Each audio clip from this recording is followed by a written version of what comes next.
Ce soir, nous allons fêter la dernière émission de la saison.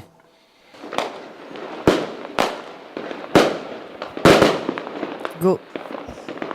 Oui, ce sont des feux d'artifice, la joie, comme vous pouvez l'entendre dans ma voix. Noobs Live, l'émission pop culture qui ne se prend pas la tête, c'est maintenant. Je suis ton père. Il y a du monde là dans la salle ou... C'est démodé, ridicule et pas de notre époque. Allô.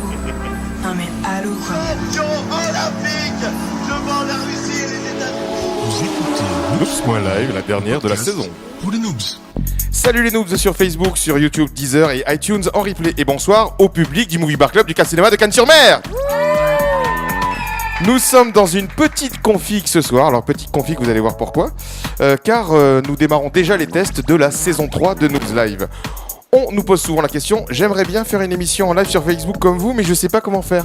Alors du coup, on va essayer de vous répondre et de donner des petites astuces avec du matos pour pouvoir justement attendre vos pilotes pour la fin de cet été. Et bien ce soir, je vais vous expliquer comment faire une version light de Noobs Live. Et donc ça va être super. Nous allons passer maintenant au sommaire de l'émission. Et pour commencer, donc je vous demande d'applaudir Nadra.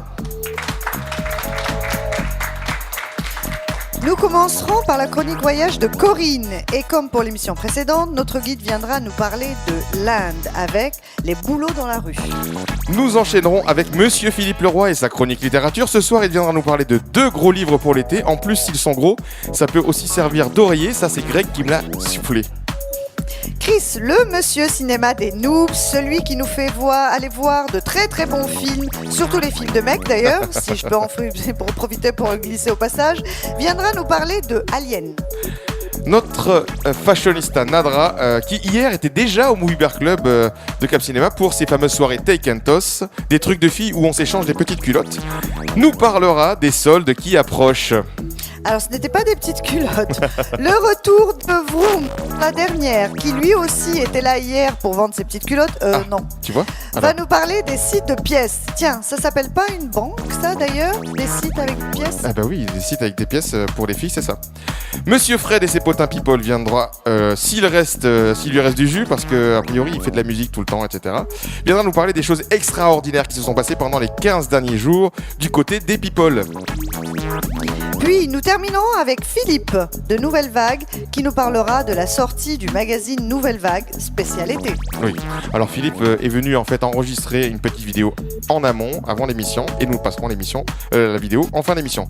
Et évidemment, entre chaque chronique, je vous parlerai de ce qu'il vous faut comme matériel pour pouvoir faire aussi une émission sur Facebook en mode Facebook Live. Fin du sommaire. Je sais qu'elle est pressée. Et oui, elle est pressée et elle va venir s'installer pendant que je parle. Elle est pressée car elle a un poker juste après. Donc juste le temps de prendre votre valise, votre chapeau de voyage, votre monnaie et venez avec nous. On file en Inde. Mais avant, on accueille Corinne. Bonsoir. Alors attention, on va lancer le jingle.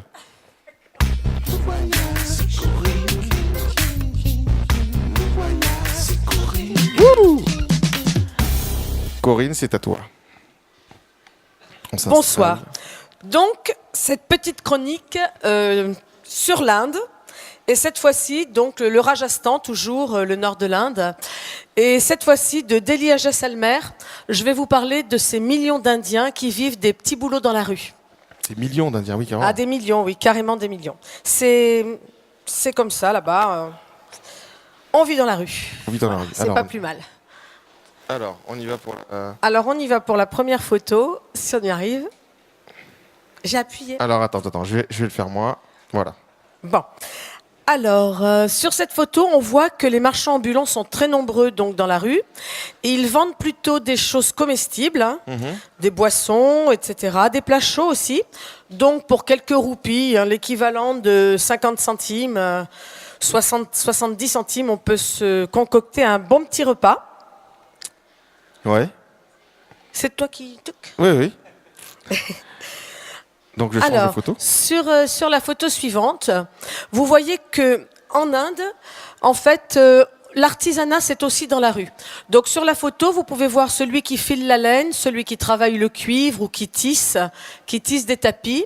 Ils n'ont bien sûr pas les moyens d'avoir des ateliers, ils n'ont pas vraiment de maison. On vit beaucoup dans la rue, donc on trouve ces artisans aussi D'accord. dans la rue. La photo suivante. Alors sur la photo suivante, vous voyez les petits métiers, c'est-à-dire le cuisinier qui fait frire dans la rue. Ouais. Et aussi le coiffeur, le barbier. Vous avez aussi d'autres métiers, comme par exemple le cireur de chaussures, le ça, cureur d'oreilles. Ça, c'est beaucoup plus original. Ça, c'est pour Vroom. C'est pour Vroom. Et aussi des vendeurs à la sauvette. Voilà. Il existe quand même certains quartiers un peu plus huppés. Et dans ces quartiers un peu plus huppés, on trouve des dizaines de commerces, mais à ce moment-là, ces commerces-là, ils sont tous à proposer les mêmes services dans la même rue. C'est-à-dire, vous avez la rue de la restauration. Là, sur la photo à gauche, donc c'est la rue des agences de voyage. Puis, c'est Gessalmer. Donc là, le Gessalmer, c'est le désert. On tisse beaucoup. Donc, c'est la rue avec tous les tapis. D'accord. Et aussi la rue avec tous les jouets. Vous avez aussi tous les garages dans la même rue, etc. C'est marrant, ça. Alors là, dans ces rues, évidemment, la concurrence est dure. Donc, leur intérêt, c'est quand même de serrer les prix pour pouvoir travailler. D'accord. Donc là, on voit Les sur babioles cette à photo, touristes aussi, elles sont toutes dans les mêmes rues. C'est très pratique. Là, on voit la nourriture, c'est ça, hein, la restauration. Alors ça, c'est autre chose. Ça, ce sont les snacks. Ils appellent ça les snacks. Je vous dirai pas ce que c'est le snack en indien, mais ils appellent ça les snacks. Alors à gauche, vous voyez, il y a des œufs parce qu'on fait des omelettes McDo. Pourquoi des omelettes McDo? Parce que les Indiens adorent toutes les grandes marques américaines. Donc, ils ont un petit boui-boui avec 2 douzaines d'œufs et ils appellent ça McDo. Donc, c'est assez classe. Au milieu, donc, ils font cuire des légumes. Sur celle de droite, ils font cuire les naans. C'est le Ouais. pain indien ou des D'accord. beignets, voilà. Donc ça, on mange beaucoup, beaucoup. Alors attention, je voudrais quand même vous dire quelque chose si vous partez en Inde. Tout ce qu'ils préparent, c'est absolument délicieux. Le vrai problème, c'est qu'il ne faut pas être regardant sur l'hygiène. Voilà. Donc, nous, occidentaux, on est un peu difficile. Ouais. Quand on va en Inde, on laisse ça de côté. Hein. Alors, ça, la photo Alors, qui suit. ensuite, alors ça, ce sont des... Ils appellent ça les dabas. Alors, les dabas, ce sont des petites épiceries qu'on voit partout. En principe, on ne se fait jamais escroquer parce que l'Indien est très commerçant. Hein. Mais là, les dabas... L'Indien est commerçant. L'Indien Hein, est très il faut le commerçant. savoir. Vous voyez ce que je veux dire? L'Européen est... Non, l'Européen, Les chiens. il est couillon. Voilà. À part les hommes politiques pour nous arnaquer, on ne connaît pas trop le J'ai commerce. j'ai bien fait de répondre. Donc, les dabas, c'est pas cette photo-là, c'est l'autre. Ce Ouais. sont des toutes petites épiceries, mais vous trouvez de tout. C'est-à-dire, vous pouvez trouver des rasoirs, du dentifrice, des pommes de comme les terre. épiceries ici, en fait, comme dans les Club Med. Non, plus des cigarettes. Vous pouvez trouver du tissu, une serviette de bain. Enfin, vous trouvez D'accord, tout. d'accord. De la lessive, des bonbons. Vous trouvez absolument tout dans les dabas. Ça coûte pas très cher et c'est assez familial, la dabas. Ouais. C'est de père en fils, ils se donnent ce petit commerce là, voilà. C'est Là, comme ça. là, on a une autre photo. Alors là, vous avez, ça c'est les dabas, c'est Ah, les c'est les petites dabas, c'est les épiceries. fameux dabas, des épiceries, d'accord. Ouais. Alors là maintenant, vous allez faire un petit tour sur les marchés. Alors en bas à droite, c'est le marché de Jaisalmer qui est complètement dans le sable et dans le désert. Mais partout en Inde, vous avez ces marchés-là qui sont exceptionnellement colorés et vivants. Oui, je comprends le coût d'hygiène, c'est à même le sol, quoi. Vous trouvez absolument de tout. Regardez là d'ailleurs, à gauche, en haut à gauche, vous voyez le vendeur de couteaux, mais on vous vend aussi, par exemple en Inde, on jette rien. Donc si on a bu dans une bouteille en plastique, après on peut revendre les bouteilles en plastique, vides. Remarque, c'est pas plus bête. Hein. C'est comme à Madagascar, où vous pouvez même trouver le flacon de vernis à ongles vide, on vous le revend. Les nettoie au dissolvant, ils le revendent. On perd rien. Ce sont des gens pauvres, c'est le quart-monde. Hein. Donc, bon, l'Inde, maintenant, ils commencent à s'en sortir économiquement un peu mieux. Mais c'est quand même 1 milliard d'habitants. Ils sont passés en population, ils sont passés devant la Chine. Donc, il faut comprendre que pour nourrir tout ce monde, il n'y a rien de simple. Ah oui. Alors, sur les marchés, il y a quelque chose d'exceptionnel qu'on trouve aussi. Ah oui, ce que j'ai oublié de vous dire aussi, c'est que sur les marchés, ça sent terriblement les épices. Et on sait tout de suite qu'on est en Inde quand on est sur ces marchés-là. Ce qu'on trouve aussi, vous allez voir sur l'image suivante, toujours dans la rue, proche des marchés, on voit Des funambules. des funambules mais aussi des contorsionnistes. Alors ça, ils font ça par famille, d'une génération sur l'autre. Et c'est très particulier. D'abord, les artistes, ce sont toujours de jeunes enfants. Mais là, ce sont des spectacles, on est d'accord. Ce sont des spectacles. Donc le père, il a un tambour, il tape sur son tambour, ça rameute la foule. Et quand il a déjà fait sa petite installation, et ils sont assez doués, parce que sur l'image de droite, vous voyez, il est sur une roue comme ça, et déjà à terre, on ne saurait pas le faire. Lui, il le fait quand même sur une corde. Les contorsionnistes, c'est la même chose. Donc ces petits spectacles, c'est complètement traditionnel des marchés, et ça se passe toujours dans la rue. Ça n'existe pas des spectacles sous chapiteau. Enfin, je ne vous parle pas de Bollywood et tout ça, hein, mais je vous parle de la vie des Indiens.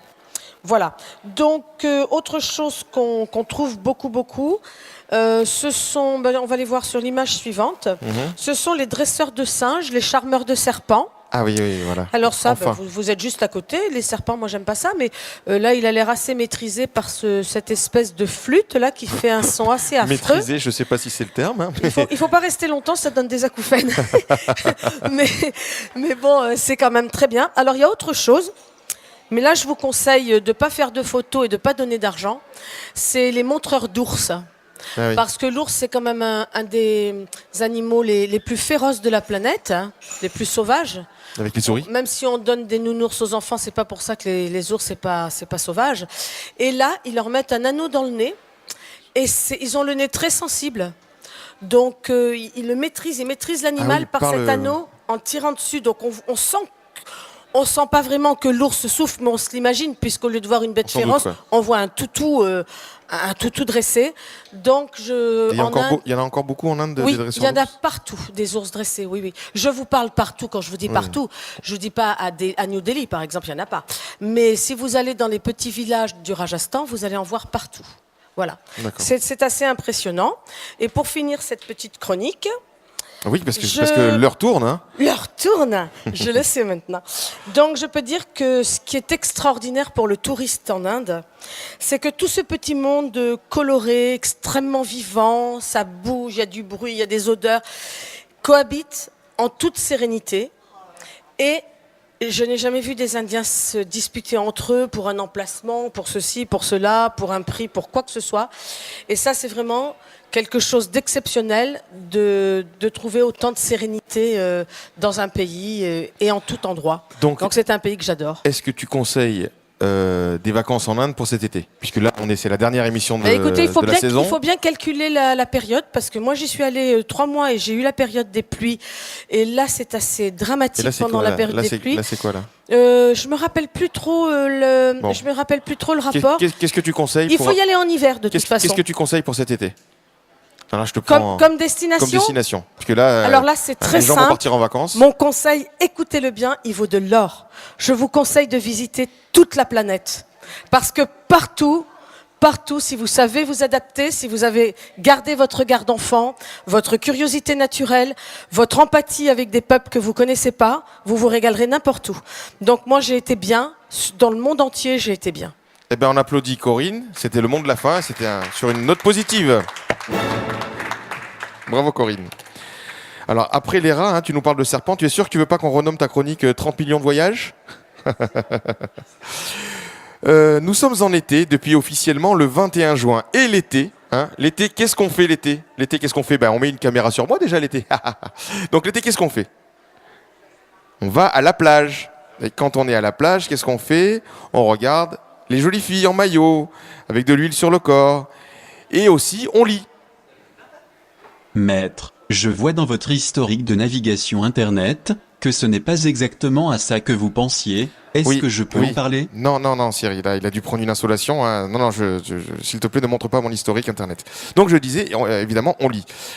Donc quand il fait chaud à la plage, donc j'y reviens, et c'est là que notre écrivain, oui, c'est un vrai écrivain qui remporte des prix et tout.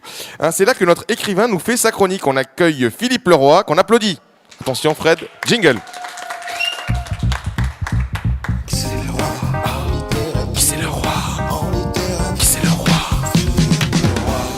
Alors Philippe. Alors comme tu disais, tout à fait, c'est l'été. Alors il y en a qui donnent des conseils pour maigrir, pour choisir son maillot de bain, pour bronzer aussi. Oui. Moi je vais essayer de donner 2 conseils pour être plus intelligent et puis pour être efficace, carrément 2 gros livres. Voilà. Donc, 2 gros livres. 2 gros livres. Alors le premier, Ouais. donc, qui s'appelle Hollywood ne répond plus. D'accord. Et c'était celui-ci, ouais. Voilà. Voilà. Hop, on revient en arrière. Voilà. Hollywood ne répond plus d'Olivier Rajman. Alors, il y a des livres qui sont tellement spectaculaires qu'on imagine les budgets pharaoniques pour les adapter au cinéma. Ouais. Et donc, je suis bien placé pour le savoir. Et donc, par contre, celui-ci serait carrément impossible à adapter au cinéma parce qu'il y a 3 films dedans. Il y a un péplum, un film de guerre et le dernier film inachevé de Marilyn Monroe. Ah oui. Donc, alors voilà, qu'est-ce qui se passe dans ce... Alors, Olivier Rajman, il nous raconte les coulisses de l'usine à rêve, mais aussi à cauchemar, qu'a été Hollywood à la fin des années 60, en racontant la fabrication de 3 films mythiques, Cléopâtre, Le jour le plus long, et Quelque chose va craquer, le dernier film de Marilyn Monroe. Mais à l'époque, quand on faisait un film de guerre, donc quand David Selznick fait Le jour le plus long, il va recréer la Seconde Guerre mondiale sur les plages de Normandie. Quand Mankiewicz va tourner Cléopâtre, il va carrément recréer, reconstituer l'Empire romain à Cinecittà. Tu veux dire qu'il n'y a pas de fond vert en fait à l'époque. Il n'y a pas de fond vert, il n'y a pas d'effets numériques, pas d'effets spéciaux. Donc voilà, on reconstruit les décors à Cinecittà. Ah oui, c'est bon. Voilà, ouais. on refait la Seconde Guerre mondiale, David Selznick est là. Voilà. Ou alors, effectivement, on a des stars et non pas des avatars. Donc effectivement, il n'y a pas de 3D, tout ça. Oui. La féerie visuelle est garantie. Donc, je ne sais pas si tu préfères les gladiateurs ou Marilyn, mais enfin, en tout cas, on en a pour tous les goûts.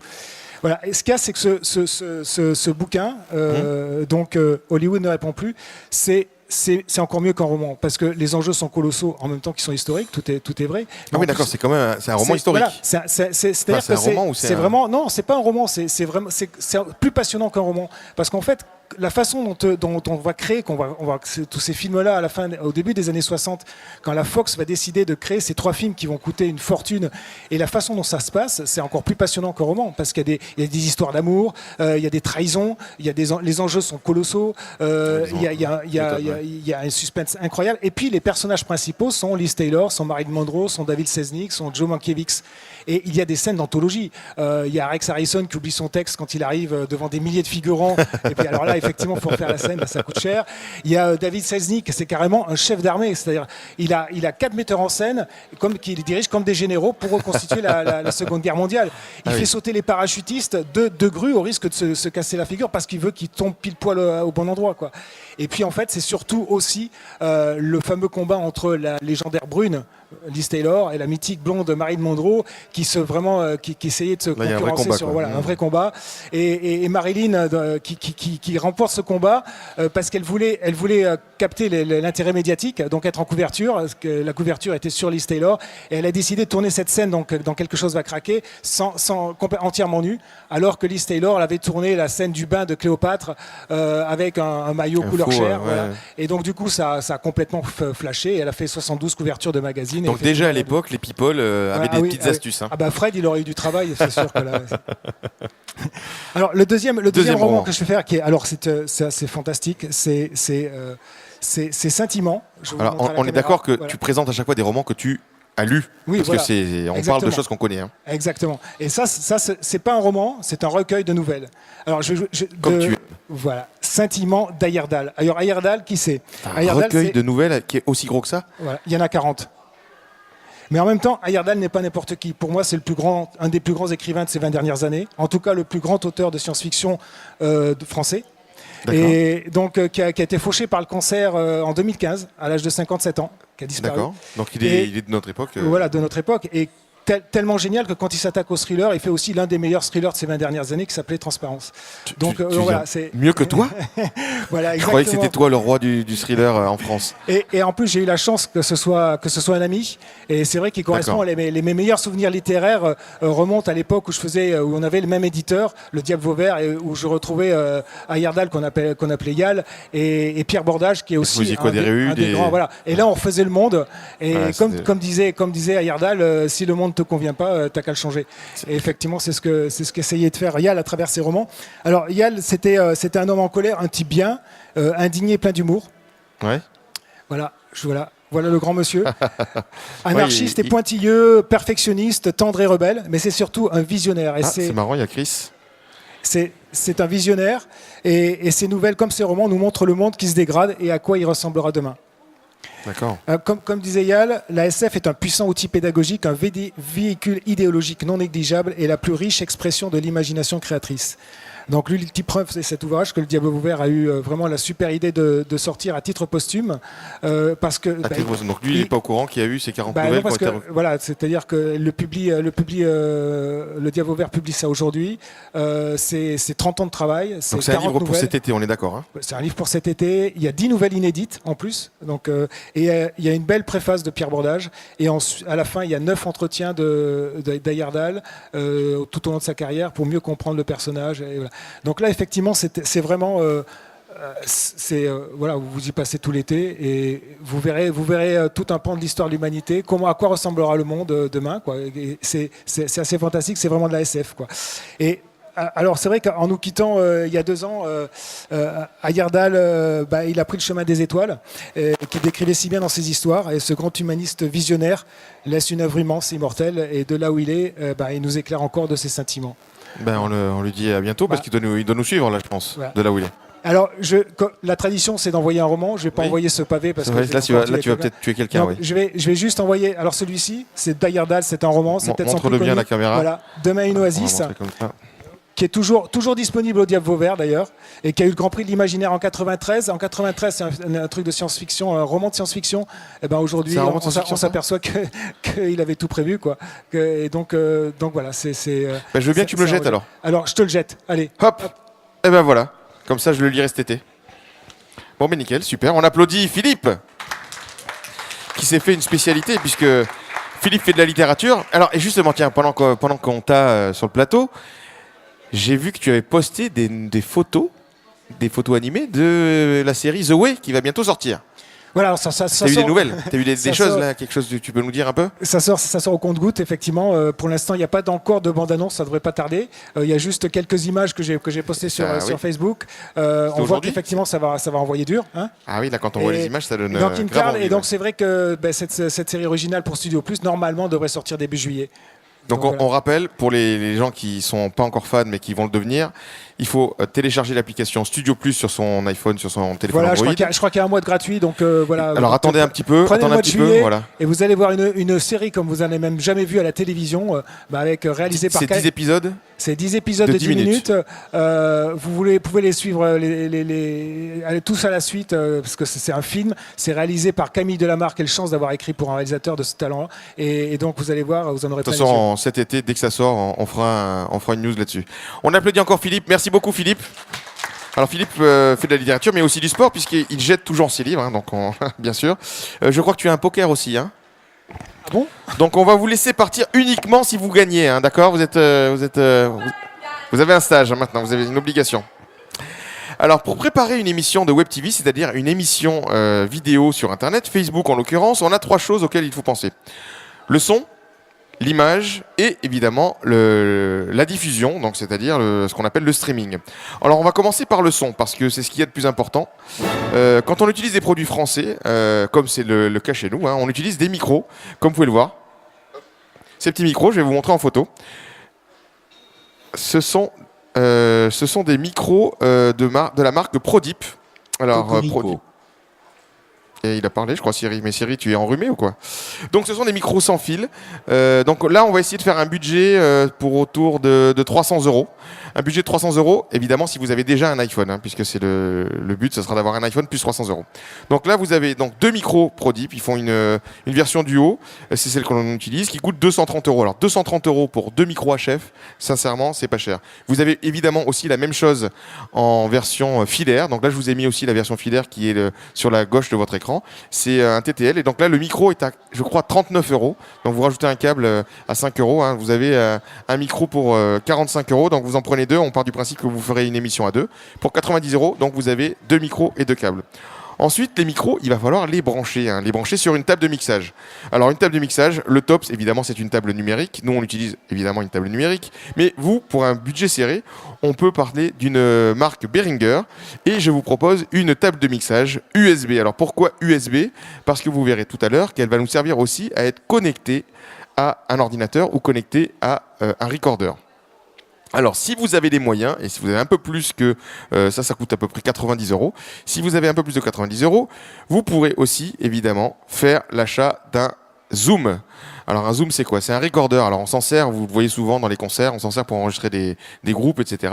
Là, le Zoom H5 que vous avez sur votre gauche, il a en plus la possibilité d'avoir 2 entrées XLR. Donc vous allez pouvoir brancher vos 2 micros filaires, comme tout à l'heure, filaire ou HF, et vous allez pouvoir ensuite, grâce à la sortie, il y a une petite sortie, le brancher sur votre iPhone. Mais ça, on en parlera tout à l'heure. Alors tout à l'heure, on parlait de poker, on va revenir sur moi. On parlait de poker, et quand on va au ciné avec Chris, c'est quand même un peu, c'est comme le poker, puisque justement, soit le film est super, soit il l'est pas. Et là, on va parler d'Alien, mais c'est Chris qui va vous le dire. Attention, Fred, on accueille, on applaudit Monsieur Christophe, Monsieur Cinéma. Jingle. Je suis ton père. Chronique cinéma. Alors Chris, comment tu la sens la dernière chronique de la saison? Eh ben écoute, ça va. Déjà, je voulais rendre hommage à Fred qui, en plus de faire la chronique People, réalise aussi l'émission. Parce que ce soir, on lui a changé pas mal de choses. Et je dois avouer que c'est franchement pas facile pour l'avoir fait aussi. Mais il se débrouille bien, il se débrouille très bien. Mais bon, voilà. Comme toujours. Bravo Fred. Alors sinon, pour cette dernière de la saison, je voulais absolument vous parler du film de ce soir parce que c'est faire œuvre d'utilité publique que de vous dire de sauver votre âme de cinéphile et de vous éviter ça par pitié. On va donc parler du dernier piteux épisode d'une saga pourtant mythique de la SF Alien, et qui s'appelle Covenant. Alors vous remarquerez que j'ai été sympa, j'ai attendu qu'il soit plus en salle au Cap Cinéma de Cagnes-sur-Mer avant de vous dire tout le bien que j'en pense. Alors on va quand même faire un petit résumé pour nos amis qui ne connaîtraient pas Alien et qui sont donc restés enfermés pendant 30 ans dans une capsule temporelle, c'est à peu près le seul moyen pour ça. Alors accrochez-vous, il faut suivre, ça va aller vite.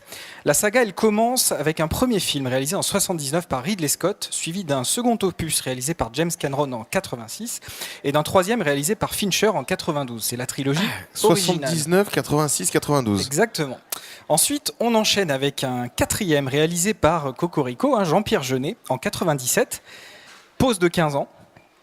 Et enfin, un préquel répondant au doux nom de Prometheus qui signe le retour de Ridley Scott aux manettes. Et donc depuis quelques semaines, un petit dernier nommé Alien Covenant, encore commis par un Ridley Scott qui, à 79 ans, ne veut décidément plus lâcher son bébé.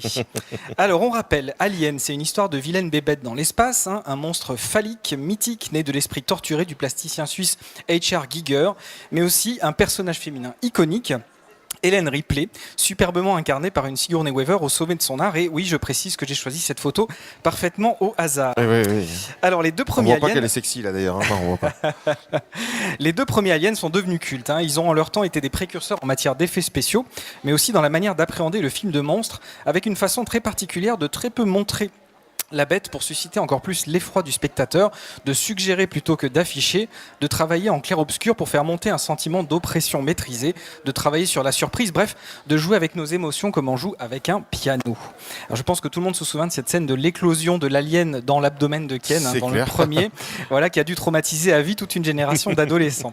Alors on va pas se mentir, ensuite ça commence à être moins bien. On aime beaucoup ici David Fincher ou même Jean-Pierre Jeunet, mais on sent qu'à partir du 2, ça commence à devenir difficile.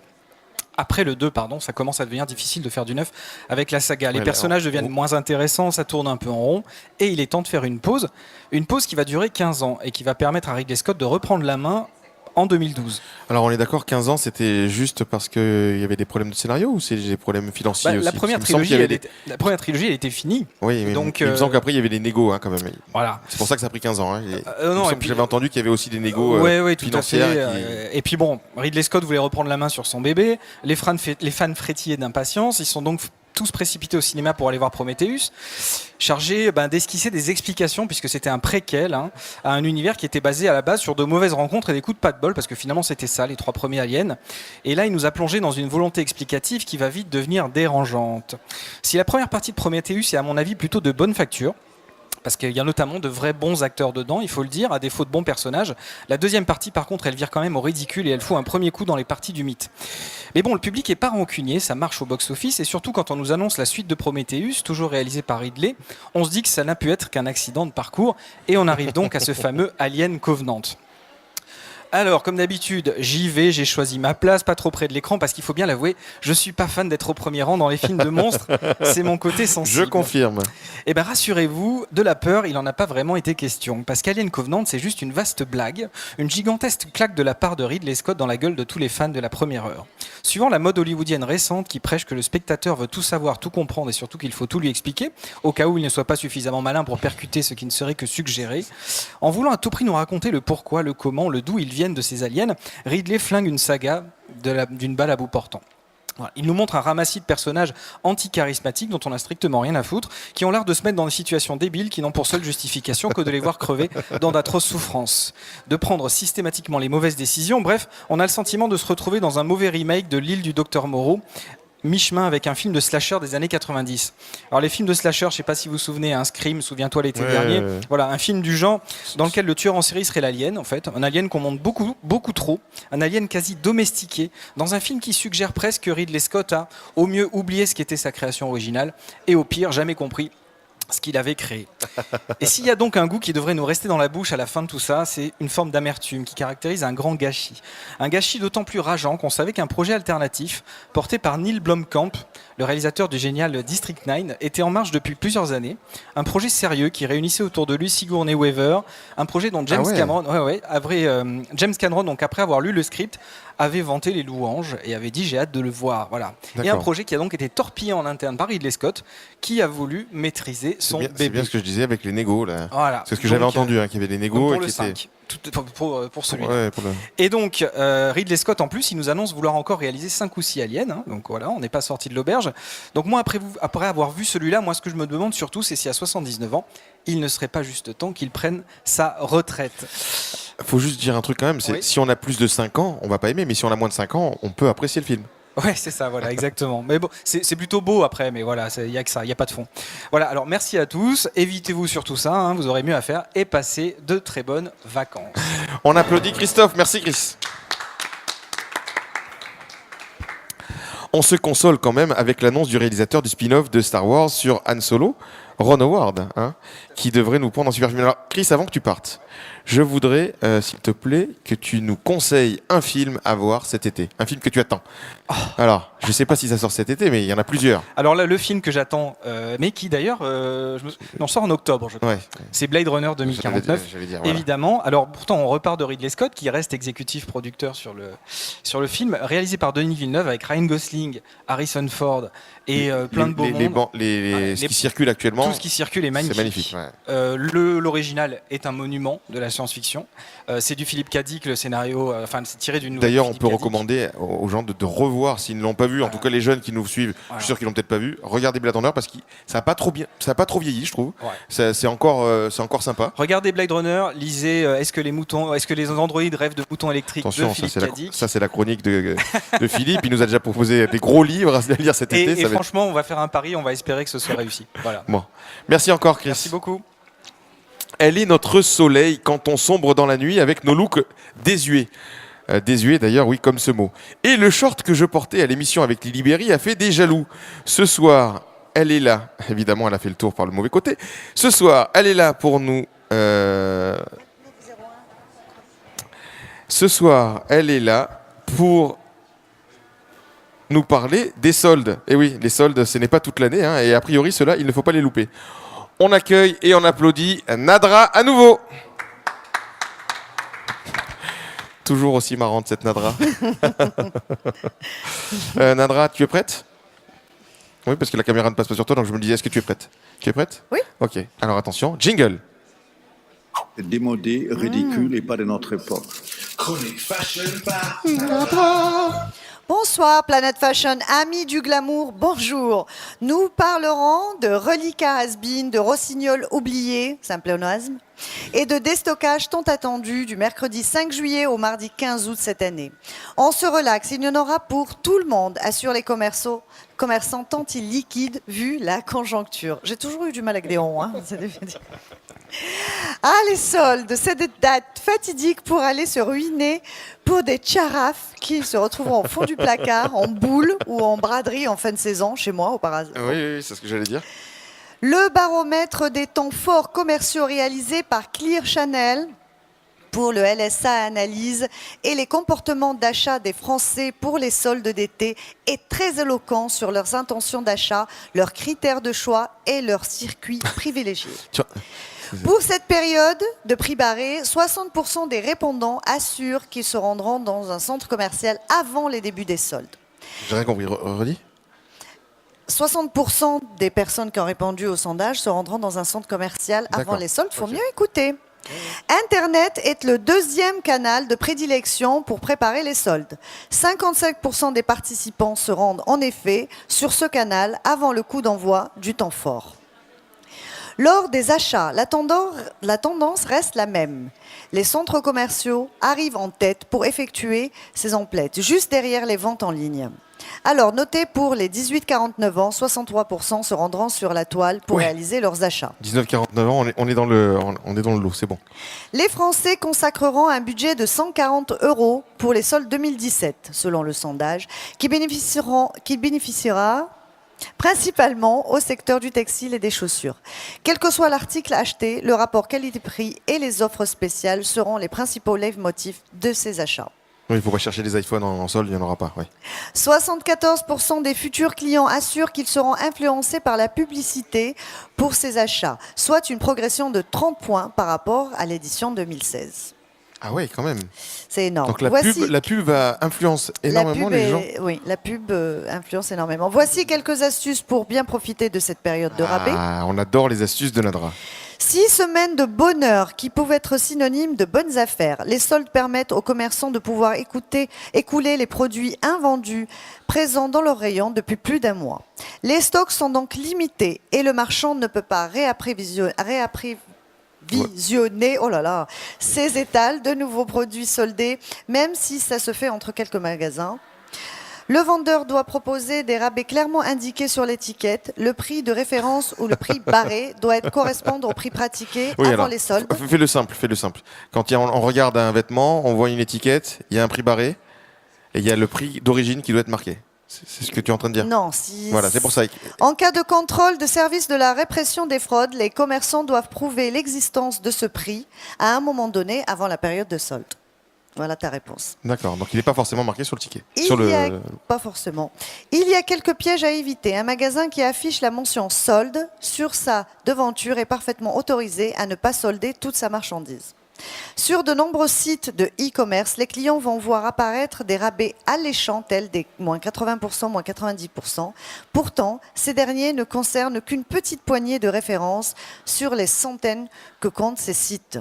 Ah oui. Le consommateur bénéficie cependant des mêmes protections qui sont appliquées à un achat normal. Il jouit d'une garantie en cas de vice caché lors de l'achat, mais le commerçant est donc cependant pas obligé d'accepter un échange si le produit ne convient plus ou qu'un vêtement n'est pas à votre taille. Néanmoins, les soldes sont aujourd'hui de plus en plus boudés par les consommateurs. Ils sont nombreux désormais à privilégier les ventes privées par Internet et les déstockages qui se déroulent tout au long de l'année.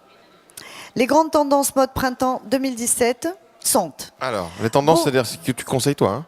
Bohème et romantique, les collections vont définitivement vous séduire et vous convaincre. À commencer par le sleepwear et la new lingerie, qui tente une nouvelle fois de s'imposer sur le podium des tendances mode printemps 2017. Nuisettes, dentelles, pantalons et chemises en soie ou encore la transparence. L'idée, c'est de mettre les dessous dessus. Ah ouais, d'accord. Mais là, on le voit pas bien. Des robes longues, fluides et vaporeuses. L'esprit bohème le confirme. Plus qu'une tendance mode, il est devenu un véritable classique estival, un des indispensables modes. Aussi, comme chaque saison, la mode s'offre un voyage dans le temps. Cette saison, direction les années 70 avec l'imprimé papier peint de mamie, qu'on se traîne depuis longtemps déjà. C'est affreux. Les couleurs tendance printemps-été 2017 sont acidulées à souhait. Le moins qu'on puisse dire, c'est que l'été sera vitaminé. Yellow is the new black. Pour celles qui ont du mal avec la couleur poussin, il y aura le rose. Poudré ou flashy, vous aurez le choix avec le camailleux de rose. Si l'été dernier était 100% métallisé, c'est au tour du lamé cette année et il monopolise toutes les pièces maîtresses. C'est certainement l'imprimé de la saison, la fleur est partout, maxi, mini, multi ou tropical, sur les pantalons, sur les robes, sur les vestes, le flower power, c'est le leitmotiv du printemps-été. On adore. Mais the grande tendance, de grande surprise de cet été, c'est le maillot une pièce qui revient en force, en pièce iconique, limite inévitable pour un été très 50s, hyper glamour en valide. Bref. Ça, les c'est soldes. beau. Ça, c'est beau quand même, parce que j'aime pas les maillots une pièce, mais je trouve que celui-ci est particulièrement beau. Il est beau, oui. Bref, les soldes sont les seuls moments où nous, les femmes, on se sent terriblement comprises, heureuses, épanouies et comblées. What else? XO. Eh bien, on applaudit Nadra. Elle s'en va direct. Comme nous avons choisi une émission sans invité ce soir, elle s'était dit, je vais faire le test du cocktail, mais CC n'est pas là. Donc CC ne peut pas lui donner le cocktail à tester. Dommage, Fashionista. Maître, l'abus d'alcool est déconseillé. Oui, je sais, Cyril, ne t'inquiète pas. Pour revenir sur la création d'une émission, vous êtes ready avec le son maintenant. Vous avez donc les micros, la table de mixage, les câbles XLR, la console de mixage ou le recorder. Passons maintenant à la caméra. Alors la caméra, c'est pas compliqué, hein.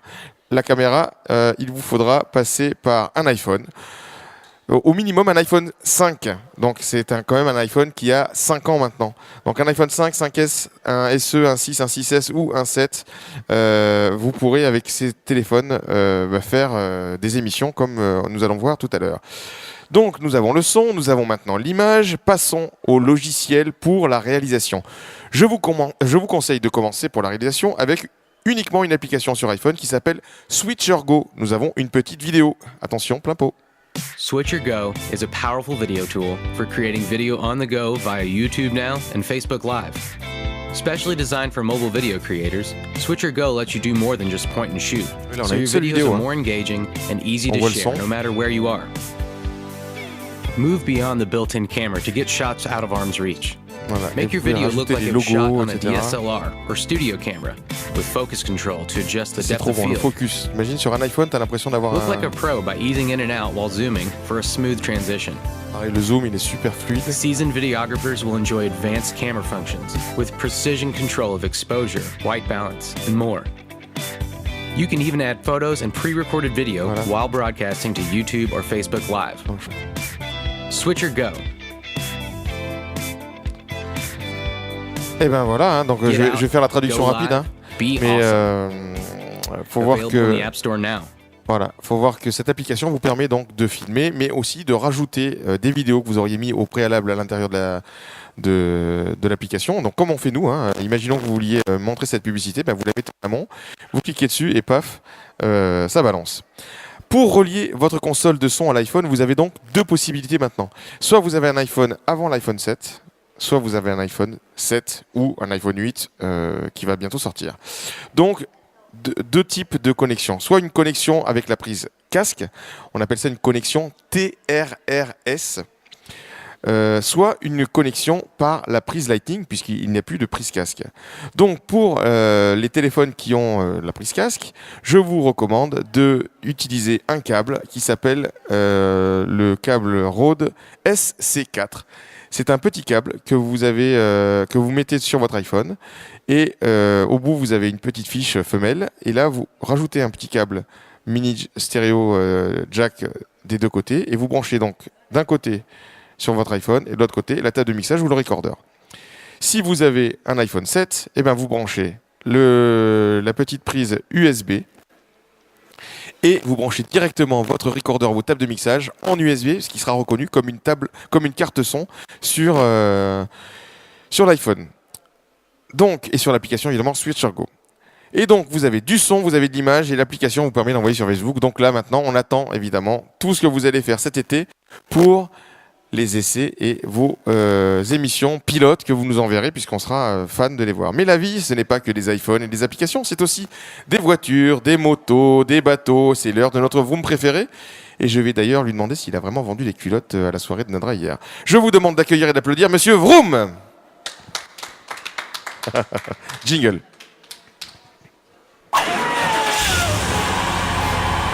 Chronique moteur par Eh bien bonsoir les noobs. Je voulais commencer ce soir, comme c'est la dernière de la saison 2, par remercier toi John pour tout ce que tu fais pour nous. Parce qu'en dehors, tu es aidé à la technique par Christophe et par Fred, mais tu es le moteur, la locomotive. Donc, comme je fais la mécanique. Hein. Bah oui, tu as raison. Ça. Et on sait dans la vie aussi, dans notre groupe Urzod et puis dans tout ça. Voilà, je voulais te remercier. Merci, ça fait plaisir. Donc, c'est la dernière. Alors, la dernière de la saison, attention. La dernière de la saison, je l'ai dit au début. Oui. Donc, la chronique, elle sera un peu particulière. J'ai décidé de vous parler ce soir d'économie en matière automobile. Bon, pas d'économie, des économies que l'on peut faire. Comme tout le monde le constate chaque jour, la voiture est un gouffre. Achat, essence, entretien, entreposement, tout cela mis bout à bout, la facture à la fin, elle est plutôt salée. Je vais donc vous donner ce soir quelques astuces, conseils ou bons plans afin de vous faire économiser quelques euros. En ces temps de crise, c'est toujours appréciable. Tout d'abord, l'achat de votre véhicule. Bon, dans un premier temps, il s'agit de bien analyser l'usage qu'on veut en faire. Trajet urbain, autoroute, montagne, et puis le nombre de kilomètres parcourus par an. Ça, on l'oublie. Hein. Avant d'acheter, il faut d'abord savoir ce qu'on va en faire. C'est mieux l'utilité, hein, hormis l'affect, évidemment. Mais en tout cas, il faut analyser tout cela, parce que c'est des facteurs économiques déterminants dans le choix du véhicule. Est-ce qu'on a besoin d'un gros véhicule, d'un moyen, petit, essence, diesel, hybride, électrique? Enfin, le choix, il est vaste. Mais quelle est l'utilité d'acheter un break diesel, même si vous allez à la chasse une fois par mois, et que le reste de la semaine, vous ne faites que 10 km en ville? Alors dans ce cas, il vaudra mieux acheter un véhicule urbain électrique, par exemple, et louer un véhicule une fois par mois, le coût sera bien moindre. Et pour louer, des nouvelles solutions s'offrent à vous, avec également des coûts mesurés. Ça s'appelle l'autopartage. C'est la location de voitures entre particuliers et en plein développement. Il existe des plateformes comme Coolicar, Drivey ou Cities qui sont de nouvelles vraies alternatives aux loueurs traditionnels pour de courtes périodes. Bon, quand vous avez trouvé le modèle, vous souhaitez acquérir, d'autres casse-têtes entrent en jeu afin de savoir si on achète neuf ou d'occasion. Là encore, de belles économies peuvent être réalisées. Quand vous connaissez le taux de décote des véhicules neufs, bon, pour ceux qui ne le savent pas, les taux, c'est 20% dès que vous avez mis la clé dans le contact. Après, 30% la deuxième année, et la troisième année, suivant les modèles, ça peut atteindre au minimum 42-45% jusqu'à 50%, voire plus. Vous voyez, il y a de quoi réfléchir. Si vous changez de véhicule tous les 2 ou 3 ans, là, dans ce cas, il vaut mieux opter pour une LOA ou une LDD, donc location avec option d'achat ou location longue durée. Et se satisfaire d'un budget auto maîtrisé chaque mois, où tout est compris, dans certains cas, sauf l'essence, bien entendu. Il n'y a que ça, mais tout peut être compris. Et les pneus aussi, non, je crois. Les pneus, l'assurance, tout peut être compris. Ah oui, d'accord, je ne savais même pas. Une autre astuce, si vous voulez vraiment acheter votre véhicule neuf, avec vos sous-sous, les mandataires automobiles. Ces derniers peuvent vous faire gagner jusqu'à 30%. Sur certains modèles. De nos jours, les grosses enseignes comme Aramis Auto, Auto IES ou Elite Auto sont des mandataires fiables. Ce qui n'a pas toujours été le cas dans le passé. Je ne sais pas si vous vous souvenez, mais il y a des propriétaires qui ont dû payer leur véhicule plus cher chez un concessionnaire à cause de mandataires peu scrupuleux qui partaient avec les acomptes. C'est ça. Bon, finalement, vous l'avez acheté, mais d'occasion. Bon, maintenant, il faut l'entretenir. Eh oui. Le concessionnaire, pas la solution la moins chère. Les centres auto, c'est pas mal, mais encore un peu trop élevé. Peut mieux faire. Ouais, peut mieux faire. Et puis changer des plaquettes, c'est simple, on peut le faire. Mais bon, en bas de mon immeuble, ça va faire un peu Kaira, non? Une fois trouvé sur internet, donc chez Oscaro, Mister Auto ou Yaka Roulé, le bon jeu de plaquettes, me voilà en direction d'un self-garage. Comme son nom l'indique, on peut disposer de tout le matériel en fait. Donc vous rentrez, ce sont des garages où en fait on loue à l'heure. D'accord. Voire même des fois, je crois, moins que l'heure. Et en plus, il y a un garagiste qui vous donne des conseils si vous avez des soucis. Donc il y a tout le matériel et on peut tout faire, de la petite à la grosse réparation. Oh, c'est super. Et ça permet d'économiser jusqu'à 50% sur certains travaux. Ah bah si tu le fais toi en plus, ça te permet d'apprendre. Si tu aimes ça, hein, on est d'accord. Je suis pas sûr que Chris ni Fred. C'est pas négligeable, mais il faut aussi être un peu habile, quoi. Hein. Voilà. Faut pas oui, c'est ça aussi qui nous manquait. Chris, je pense pas que. Non. Voilà. Alors pour les pneus, je vous recommande une seule adresse. La seule unique adresse de la région. 06 pneus à domicile. En effet, vous pouvez bénéficier par Philippe, qui est un ami et qui a très bons conseils, un service à domicile. Oui, plus besoin de se déplacer. Vous commandez vos pneus sur le site 1001 pneus ou autre, et vous faites livrer chez lui. Et alors, quand il a reçu vos pneus, eh bien, il vous contacte et hop, installation chez soi. On prend rendez-vous et il vient au chaud, directement. Ou plutôt au frais en ce moment. Le meilleur prix pour l'installation à domicile quand on veut, il n'y a pas à hésiter. À domicile, ou au bureau. Ou au bureau. C'est ça qui est incroyable. À domicile, à n'importe quel endroit, fait, là où ça vous arrange. C'est ça le top. Ah. Philippe, on te salue, puisqu'il faut le dire, on a été obligé de parler de cette publicité. Bien sûr. Puisque c'est le frère de Greg. C'est le frère de Greg. Voilà. Greg, on te salue aussi. Greg, salut aussi, qui travaille ce soir. Il est en concert, comme tous les soirs cet été. Alors, maintenant, il faut abreuver notre véhicule. Donc, en ce qui concerne l'essence, bon, ça, il existe un tas d'applications, mais je ne pense pas que tout le monde le sache, qui vous donne le prix en temps réel des stations. Donc, il suffit de taper essence en recherche sur votre moteur de recherche à App Store, par exemple, ou Android, et pas mal d'applis vous donnent des... Ça commence toujours par essence ou essence moins chère. Ça n'a pas des noms bien spécifiques, c'est pour ça que j'ai pas mis le site. Et en fait, par géolocalisation, ça vous donne les stations les plus proches. Et vous avez le prix. Ouais, et les plus proches sont pas toujours les moins chers. Donc en fait, il y a non, parce qu'on imagine toujours que la moins chère c'est celle là où on va, mais en fait on n'est pas vraiment au courant des autres. Bon, et après aussi il faut regarder parce que des fois pour une différence de quelques centimes, ça vaut pas le coup de faire 5 km parce que surtout quand on a une faut voiture qui calculer sur un consomme. plein. Voilà, surtout quand on a une voiture qui consomme. Donc ça c'est simple et gratuit au top. Alors pour le lavage, il n'y a rien de bien nouveau, station-service, car wash ou bien faire soi-même. Par contre, il faut être en maison. Eh bien non, il existe maintenant des produits sans eau. On peut laver sa voiture sans eau. Ouais. Pour donner une nouvelle jeunesse à votre titine, le site lavagesanseau.com par exemple regorge de produits. Et enfin, si le temps vous manque, sachez que de nombreux parkings maintenant vous offrent un service de lavage sur place qui vous permet de faire vos courses et Oui, tout en lavant votre voiture. Quand on voit le prix des parkings et gagne quand du temps. on voit le prix des... Parce que je sais pas si tu connais un peu les prix des lavages en parking. Oui. Là, si on était sur les bons plans, là, on est parti. Quelle relance, là. quelle Hein relance tu On me est fais. parti. Eh bien, le parking, tiens, parlons-en. On paye un parking généralement chaque mois et on ne s'en sert généralement que 8 à 12 heures. Et oui, réfléchissez. Si c'est votre garage personnel, vous vous en servez que du soir, ou vous êtes rentré au matin ou vous repartez. Quand vous partez tout le reste de la journée, gaspille. Et inversement, si vous louez un parking pour le boulot, eh bien, du soir au matin, gaspille encore. Et oui. Eh bien, maintenant, on peut récupérer quelques euros. Grâce à la location de parking entre particuliers. Voilà, il est là. Il est là. Ah, tu me l'as changé. Ah, il était là, mon seul garage. Il est là. Donc, vous avez quelques sites qui s'appellent Parkadom, Prends ma place, Monsieur Parking, Zen Park. Il y en a beaucoup plus que ça encore. Et en fait, l'idée, elle est simple. C'est de mettre en relation des particuliers en bouchant les cases vides. Donc, cela fonctionne pour de la location mensuelle. Parce que inversement, vous pouvez louer un garage au mois si la personne s'en sert que la journée, vous pouvez la louer le soir. Mais aussi à tout moment. C'est-à-dire que vous galérez pour trouver une place dans un quartier difficile. Hop, un petit coup d'appli et hop, on trouve une place en partage. Les coûts sont bien moindres évidemment que dans les parkings publics. Eh oui. Et ça c'est des bons plans que j'aime, ça. Ça c'est bon. Hein. Ouais, surtout pour l'été où on va être quasiment obligé d'aller dans les parkings justement en Nice ou à Cannes. Bon, enfin, avec toutes ces meilleur astuces, pour la fin. vous allez pouvoir économiser. Non, c'est pas le meilleur pour la fin, mais on va pouvoir économiser pas mal d'euros. Mais si vous voulez encore plus économiser, il existe maintenant une grande gamme de vélos à assistance électrique. Il y en a de plus en plus et il y a des prix qui commencent à se démocratiser. Et en plus, en ce moment, vous avez droit à une aide de l'État depuis le mois de février de 20% du prix du vélo, plafonné à 200 €. Bon, c'est pas énorme, mais c'est déjà ça. Ça veut dire que les vélos sont à 1 000 €, alors a priori, grosso modo. S'il est à 1 200 €. Non, les vélos assistance électrique commencent à partir de 1 000 €, parce qu'il me semble que c'est à peu beaucoup près plus cher. Ah oui, d'accord. Non, il Donc y en a à peu près à 1 000 €. Non, mais ça va. En fait, c'est 20% du prix plafonné à 200 €. Oui, mais je me dis qu'ils ont dû le calculer. Si tu vas amortir, c'est ça. Mais effectivement, ça commence à 1 000 €. D'accord. Voilà. Alors pensez-y avant de choisir une voiture, toute électrique soit-elle. Hein? Allez, vroom vroom vroom. À la prochaine saison, les noobs. À bientôt. Merci. On applaudit Monsieur Vroom, alias évidemment Fred. Tu peux juste me confirmer, c'était des petites culottes que tu as vendues ou pas? Parce que j'ai pas bien compris. Non, j'ai pas vendu de petites culottes. Cochon. C'était pas les tiennes. Non. Alors on revient sur la création d'une émission. Donc on a le son, on a l'image, on a l'application pour les diffuser sur Facebook.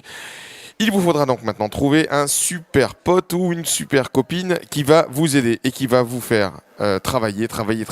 Et vous allez voir que ce n'est pas si simple de trouver une personne de confiance. Hein. Nous, évidemment, on a eu la chance dans l'équipe des Noobs avec Fred et avec Christophe. On est des amis pour la vie. Et donc forcément, on a commencé à travailler ensemble et on a rameuté les mondes. On est quasiment maintenant une quinzaine de personnes qui travaillent dans les Noobs, hein, donc c'est quand même pas mal. Donc pour revenir sur vous, donc vous avez une copine, vous avez un copain, il va falloir maintenant analyser et trouver une émission de télé ou une émission de web TV, imaginons les Noobs, et il va falloir commencer à l'analyser pour essayer de trouver s'ils ont plusieurs caméras, s'ils ont des jingles, s'ils ont des synthés. Alors qu'est-ce qu'un synthé? Tiens, Chris, Est-ce que tu peux mettre un synthé? Voilà. Un synthé, c'est ce que vous voyez à l'écran. Donc c'est une image, en fait, là, en l'occurrence, c'est une image que l'on place quand il y a un invité ou quand il y a un présentateur. Donc vous allez analyser s'il y a des synthés, s'il y a des jingles, s'il y a les logos, s'il y a des différentes rubriques. Et une fois que vous aurez analysé, vous allez copier, tout bêtement. C'est ce qu'il y a de mieux. Et ensuite, vous allez vous lancer. Donc on attend, je le répète, on attend absolument vos pilotes cet été. Et vous nous envoyez des liens parce que on sera tous friands de voir un peu de quoi vous êtes capables.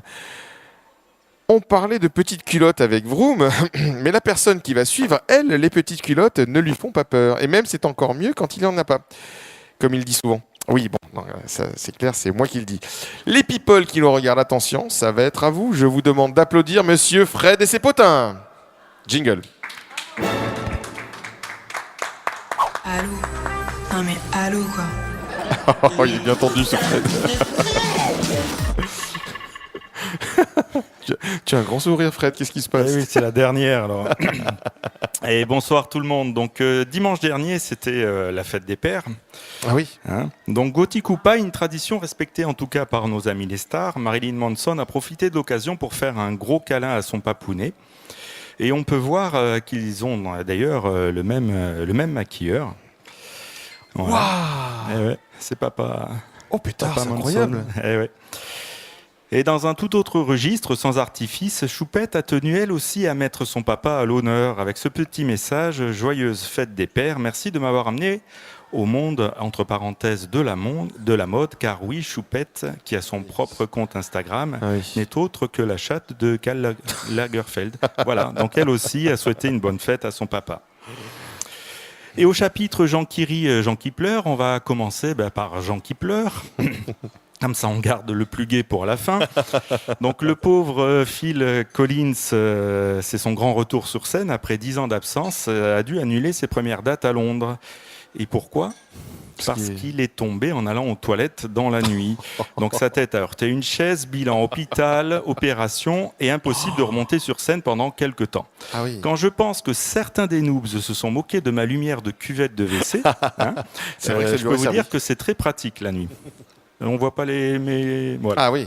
Merci Chris. Et toi, tu as quelle couleur, juste pour savoir? Mais ça change de couleur, c'est ça qui est... Ah, elle change de couleur. Oui, d'accord. Suivant ce qu'il y a dedans. C'est pratique, la nuit t'arrives. C'est suivant ce qu'il y a dedans, la couleur ou... ça... Non.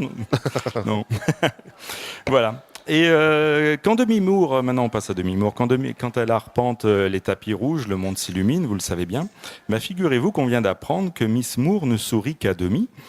Elle doit son sourire à des prothèses dentaires. Elle a perdu ses 2 dents de devant en faisant du skateboard ou en prenant une porte en pleine poire, vous allez me dire? Ben non, simplement à cause du stress. Voilà. Donc on va se déstresser quand même, on va pas finir... Et pour clore le chapitre tragédie, parce qu'on va quand même passer aux choses un petit peu plus gaies, je ne sais pas si vous avez vu l'histoire de Rebecca Burger. Ouais. Oui. Dans la salle. Non, moi je l'ai pas vu, mais donc c'est une blogueuse fitness de 33 ans, très suivie sur le net. Et elle est morte ce week-end à cause de cette arme. Un siphon à chantilly qui lui a explosé dans les mains et qui a percuté sa poitrine et qui a provoqué un arrêt cardiaque, et les secours n'ont rien pu faire. Voilà. Fausse poitrine qui a explosé ou c'est... Non, c'est le siphon. Voilà. Donc il y a pas mal d'accidents d'ailleurs chaque année, des dents cassées, des côtes fêlées à cause de ça. Donc il faut quand même faire très attention. Donc les filles, alors, je parle les filles du Movie Bar Club qui sont toujours avec des shakers. Il faut faire attention avec les shakers, ça peut exploser et ça peut vous taper dans la poitrine et vous pourrez mourir. Voilà, toujours diriger vers le client faut faire Maintenant attention, que j'ai bien plombé l'ambiance, on va passer à Jean qui rit. Au chapitre comédie, on découvre Nabila qui fait un passage dans Orange is the New Black. Trop bien, oui. Vous savez que les co-détenus la qualifient de Kim Kardashian du pauvre, et elles sont stupéfaites par la brillance de ses cheveux. Tiens donc, tu m'étonnes, c'est quand même pas par la brillance de son esprit. Allez, on regarde un petit extrait, j'espère qu'on ne sera pas... coupé à cause de ça. Un petit extrait alors. You could tell she shampooed with that like expensive shit. Hello, Kim Kardashian White. What your name is? Donc ça débarque sur Netflix. I'm from Paris. She French, oui, Voilà, c'est rigolo parce qu'il se moque de son shampoing, de sa phrase à l'eau, etc. En plus, elle est en prison parce qu'elle a poignardé son... voilà, son chéri. Pour les nostalgiques, Loana et Benjamin Castaldi rejouent la célèbre scène de la piscine du Loft. Cette fois, donc, c'est une piscine qui a un pouvoir. Et d'ailleurs, Benjamin aimerait bien se servir de ce pouvoir pour sa femme. Regardez un petit extrait, vous verrez, c'est un humour de haut niveau. Oh, villa, bim. L'île du génie. Loana, je comprends que tu aies pensé à moi. Bah pourquoi? On n'a pas changé, toi et moi. Ah ouais. Débat. Ah oui, d'accord. Ouais. Et voilà, c'est la piscine qui transforme ton laidron en canon. Voilà, mais bon, ça fait plaisir de voir Loana, autodérision, etc. Voilà, un super scénario. Ouais. Et pour finir, toujours avec un scénario ultra ficelé, j'ai nommé Kim Glow en infirmière dans la série Secpa. Alors regardez, là aussi, ça vaut son pesant de cacahuètes. Entrez. On va trouver où est le problème. Ça fait mal? Un peu plus haut. Là? Mais c'est Chris? Un peu plus haut. Attention entre les deux habitants. Non, derrière, je disais évidemment. Mauvaise langue. Plus à droite, là. Oui, tout en finesse. Là, c'est magnifique. Mais t'as les pieds à Frodon Saké. Bon, vous voyez d'excellentes comédies pour cet été et ça donne chaud à un tel niveau. Hein. Ouais. D'ailleurs, en parlant de chaleur, avec cette canicule qui s'est installée, écoutez, on va voir quelques bons conseils. Ah oui, alors oui, allons-y. donc je me dois de vous en donner en ces périodes de grosse chaleur. Donc premier conseil qu'on pourrait donner, n'hésitez pas à mouiller la chemise. Comme Carla Bruni qui publie une photo des années 90 avec le hashtag « Il fait trop chaud pour travailler ». Elle a bien raison. Sinon, côté vêtements, ne mettez que le strict nécessaire. L'ex de Cristiano Ronaldo, Irina Shayk, vous montre l'exemple. Simple et très bon pour la ventilation du corps. Ah ouais. Et ouais, voilà. Ça, c'est le passage de l'émission où généralement on a des pics d'audience. Tu as parlé de culotte tout à l'heure, donc voilà. C'est exprès pour toi que je les mets. Je fais un teasing. Moi, tu préfères la suivante, puisque ce n'est pas réservé qu'aux femmes, Philippe. Il faut faire plaisir un peu aux dames derrière. Là. Les dames qui suivent, hein, évidemment. Voilà, bien sûr. Alors allons-y. Philippe Bas, d'ordinaire discret, a tellement chaud qu'il a décidé d'enlever le haut et le bas. Corinne me disait d'ailleurs tout à l'heure qu'elle trouvait un soudain intérêt à... Ah pardon, oui, il faut quand même que je vous montre l'image, voilà. Eh oui, c'est Philippe Bas. Donc Corinne me disait justement que depuis qu'elle a vu cette photo, elle trouvait un soudain intérêt à regarder la série Profilage. Et sinon, Amber Rose... Il y a Caro qui confirme, hein, je crois. Amber Rose emploie, elle, une méthode tout à l'opposé. Un haut en bikini, certes, mais par contre un gros manteau de fourrure, peut-être pour conserver la fraîcheur. Alors regardez. Et encore là, j'ai flouté l'image. Ah, voilà. Chris a été tellement perturbé que j'ai flouté l'image au niveau de la foufounette, on va dire, voilà. Mais l'image d'origine n'était pas floutée, on voit tout. Donc depuis, elle fait la moue d'ailleurs, notre Amber Rose, parce que bien entendu, Instagram a censuré illico sa publication. Oh, pauvre petite. On remercie encore les captures d'écran qui nous permettent de voir encore ce qui s'est passé. Sinon, on peut se demander d'où vient cette hausse des températures. La réponse nous est donnée directement des hauts cieux. Ouais. Le compte Twitter parodique Jésus officiel s'en est excusé. Désolé, dit-il, on a des petits problèmes avec la clim là-haut, on essaye de réparer ça le plus rapidement possible. Alors notre bricoleuse en chef Valérie Damido s'est empressée de répondre, tu parles, t'as jamais su bricoler. Jésus du coup, tu m'apprends quand tu veux. Valérie avec humour, si t'avais pas la phobie des clous, ce serait plus simple, etc., etc. Il y a un long échange qui est plutôt assez mignon, qui a fait le buzz. D'ailleurs, Jésus se dit, dès que tu seras parmi nous là-haut, tu commenceras par rénover ma chambre. Eh dis donc, ça c'est bien. Et sinon, que faire cet été si on a un petit peu envie de passer un été un petit peu comme les stars? On a la version écolo avec Laurie Tillman, Miss France 2011, je vous rappelle, qui a poussé un coup de gueule contre les déchets échoués sur les plages. Un constat alarmant pour la jeune femme qui incite chacun à agir à son échelle. Il suffit en fait de baisser les yeux, comme elle dit, pour s'en rendre compte et de courber le dos pour agir. Chaque geste compte. Tous les jours, nous ramassons bien sûr des tonnes de déchets.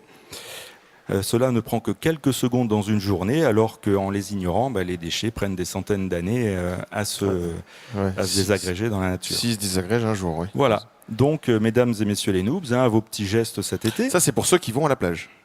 Alors, on peut faire ça dans la nature, dans la Ah, forêt, mince, bien sûr. mince.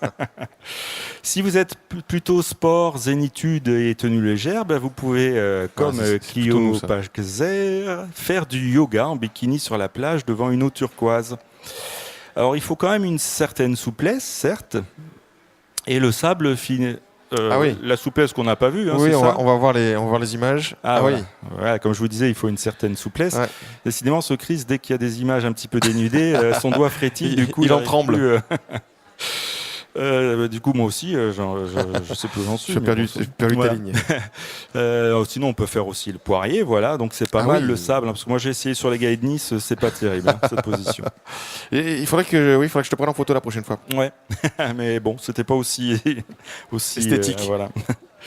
Sinon, donc bien sûr, c'est parti pour la saison des maillots. Et comme le tissu est de plus en plus cher, Emily Ratajkowski préfère un maillot de bain de plus en plus petit et si possible échancré à l'extrême. Remarquez, niveau maillot de bain, c'est notre chez Marmour là, qui dévoile cette semaine une ancienne photo de lui. Et comme vous pouvez le voir, il arbore un super maillot de bain. Bon, c'est une photo qui a 28 ans.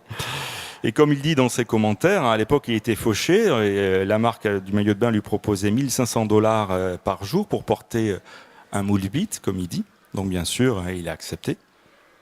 1 500 € par jour, Ouais. dollars par jour. Ouais. Donc là, on veut bien porter un petit slip de bain. Écoute, moi, je veux bien. Hein. 2-3 jours cet été, moi, ça me va. Bon, faut peut-être le corps qui va avec aussi. Ah oui, c'est ça qui manque. Oui, Eh oui, c'est ça qui nous manque. Sinon, l'été, c'est aussi la pratique de la pêche ou le moment de pécho. Hein, donc tout le monde pécho, ça va, choper, séduire. Hein. Là, je pensais plutôt à notre Philippe, lui fan de littérature. Hein. Oui. Pécho, je sais pas si c'est dans son vocabulaire. Bonne nouvelle en tout cas pour les mâles en rut et fans de gros nibards, on va dire.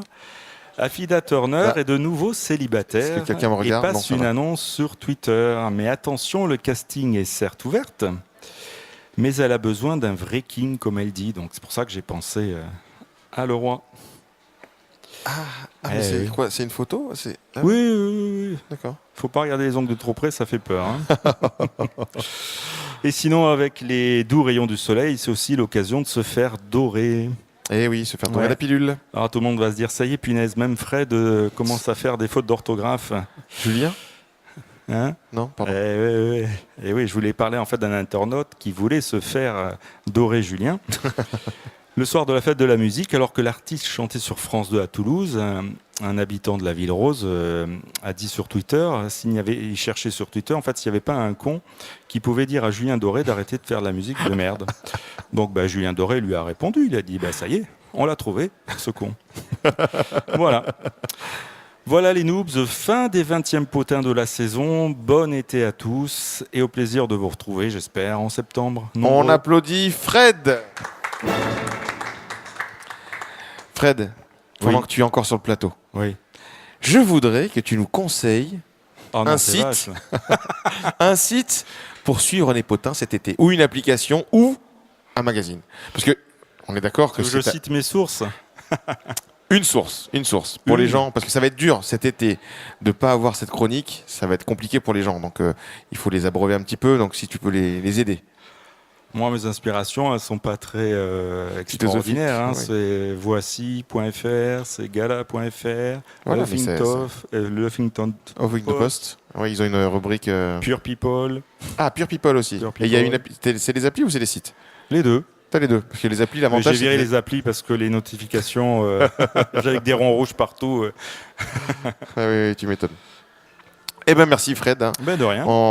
Je sais pas comment on va faire ça. Comme a dit Vroom. Ouais, je sais pas comment on va faire cet été. Donc merci pour cette nouvelle réalisation. Ça va, tu. Non, c'est c'est sympa. plaisant. Bon. Faut voir ce que ça donne de l'autre côté.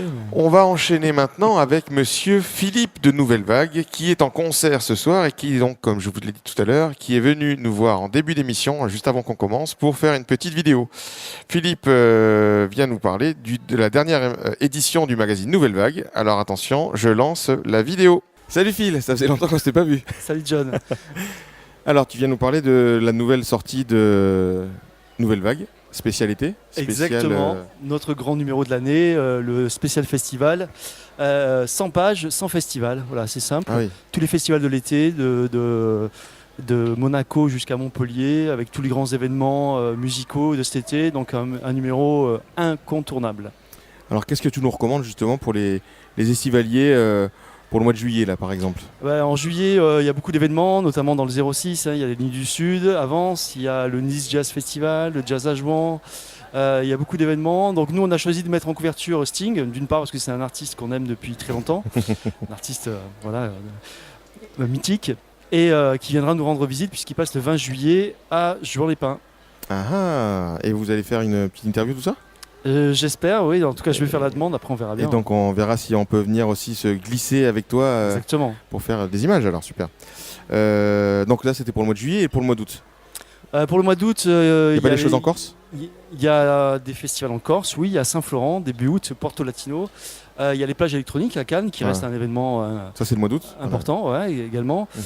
C'est vrai qu'après au mois d'août il y a un petit peu moins de concerts qu'au mois de juillet, mais il y a encore de très très beaux événements dans notre région. Est-ce que les Nuits du Sud sont... Non, elles s'arrêtent, c'est que le mois de juillet je crois. Non, les Nuits du Sud maintenant s'arrêtent fin juillet. Donc voilà, une centaine de festivals sur la région et un numéro comme toujours qui est gratuit, qu'on peut trouver dans les lieux culturels ou sur notre site évidemment nouvelle-vague.com. Et si on est si on crée un festival justement, comment on fait pour te contacter? On va sur ton site. On peut nous contacter par mail, via notre site, via les réseaux sociaux. On est très présents sur Facebook, Twitter, Instagram. Ouais. Voilà. Toujours. Ça, on voit bien. Eh bien, merci Philippe. Est-ce que tu veux rajouter quelque chose? Parce que c'est la dernière émission de l'année. On se retrouve en septembre. Pas de l'année, évidemment, de la saison. Normalement, à partir du mois de septembre pour faire des chroniques musique. Si tu voulais nous rajouter. Oui, mais évidemment. Moi, je suis très content de participer à ma petite manière à l'aventure Noobs. Très content d'être dans cette dernière émission. Et puis évidemment, à la rentrée, on sera présent et avec toute l'actu musicale de la région. Exactement. Merci Phil, à bientôt. Merci à l'année prochaine. Ciao, ciao. Ciao. Ciao.